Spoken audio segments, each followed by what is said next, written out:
Mimpi City untuk raih gelar Liga Champions pertama masih terjaga. Kemenangan di leg pertama menjadi bekal penting untuk arungi leg kedua. Lalu taktik apa yang digunakan Ancelotti kali ini? Dan bagaimana cara Pep menaklukkannya?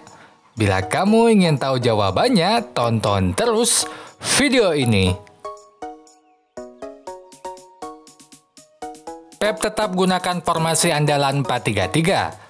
Hanya saja cederanya Walker dan hukuman akumulasi kartu Cancelo membuat Johnstone harus dipasang di bek kanan.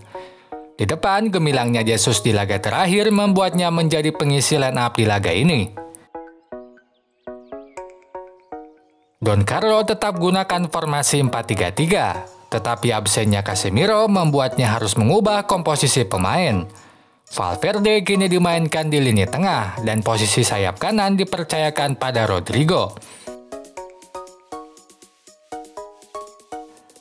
Saat bertahan, City bermain dengan high pressing. Mereka berusaha segera merebut bola saat mulai dikuasai kiper atau bek lawan. Misalnya pada gambar ini. Pressing City tersebut cukup menyulitkan Madrid dalam build-up. Bahkan gol ketiga City adalah buah dari taktik high pressing ini. Saat build-up dilakukan, Mendy mengumpankan bola pada Vinicius. Tetapi bola direbut Fernandinho. Bola diterima Mahrez dan Mahrez langsung memberikan umpan balik pada Fernandinho. Gol ketiga City pun tercipta.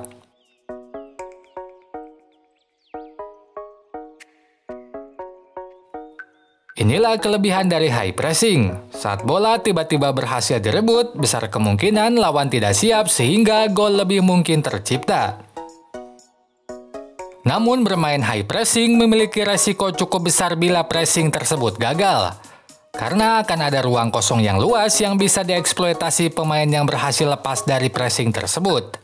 Apalagi saat pemain tersebut memiliki kemampuan dribble dan lari yang cepat. Itulah yang terjadi pada gol kedua Madrid. Fernandinho kembali melakukan pressing, tetapi kini ia dikelabui dan Vinicius mampu meloloskan diri. Ruang luas di pertahanan City pun mampu ia maksimalkan dengan dribble dan kecepatan larinya. Dan gol kedua Madrid pun tercipta. Merespon hal tersebut, Ancelotti meminta anak asuhnya bermain umpan-umpan pendek saat build-up dilakukan. Sangat jarang Madrid lakukan umpan jauh dari belakang ke depan untuk keluar dari pressing City. Realisasikan hal tersebut, Toni Kroos atau Carvajal banyak bermain lebih dalam untuk membantu bek tengah mendistribusikan bola ke lini tengah. Contohnya pada gambar ini. Sementara di depan, Madrid dominan menyerang dari sisi kiri. 40% serangan berasal dari sisi tersebut. Itu bisa terjadi karena Mendy lebih sering maju ke depan sehingga opsi pemain di sisi tersebut lebih banyak dibandingkan di sisi kanan. Misalnya pada gol pertama Madrid, Mendy berada di waktu yang tepat untuk menerima umpan di sisi tersebut. Kemudian ia memberikan crossing yang berhasil diselesaikan Benzema menjadi gol.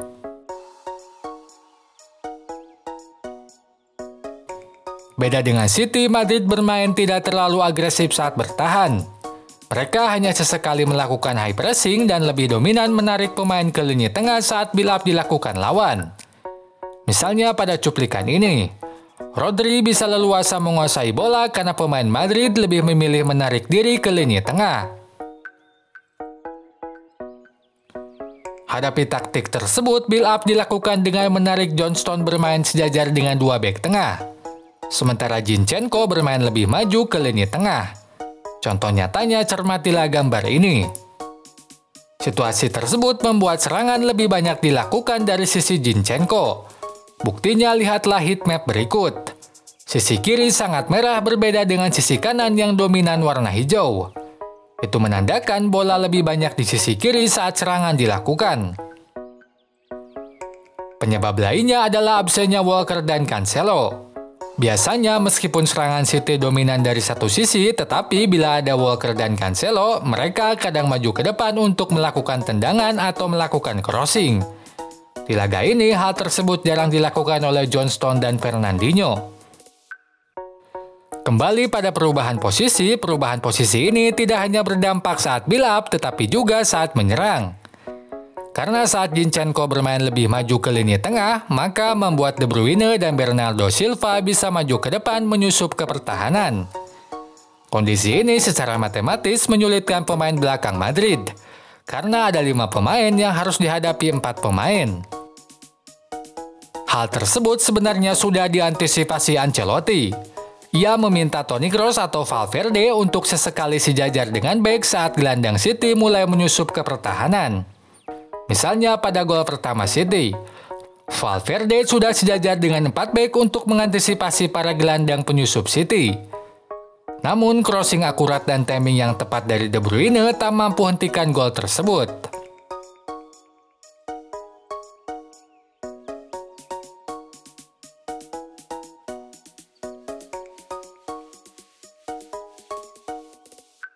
Selain cetak gol di laga ini, Jesus berperan penting dalam membuka pertahanan lawan. Ia dimainkan sebagai false nine sehingga banyak bermain lebih dalam ke lini tengah. Alaba atau Nacho pun akhirnya banyak mengikuti Jesus ke lini tengah.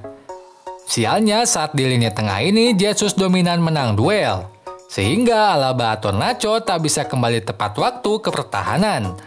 Misalnya pada cuplikan ini, Alaba berduel dengan Jesus di lini tengah, tetapi Alaba telat kembali dan membuat 3 pemain City harus dihadapi 2 bek Madrid. Untungnya gol tidak tercipta dari serangan ini. Oke sobat semua, dapat disimpulkan City memang bermain dominan dan hasilkan lebih banyak peluang matang di laga ini. Sehingga kemenangan ini memang layak mereka peroleh. Sementara bagi Madrid, kekalahan tipis ini membuat peluang mereka ke final tetap terjaga. Karena di leg kedua mereka akan bermain di kandang sendiri. Oh iya, sebelum pamit, kalau ada yang ingin ditambahkan dan didiskusikan, langsung aja tulis di kolom komentar. Jangan lupa juga untuk like dan subscribe agar kamu terupdate video-video terbaru dari channel ini. Sampai jumpa lagi. Goodbye.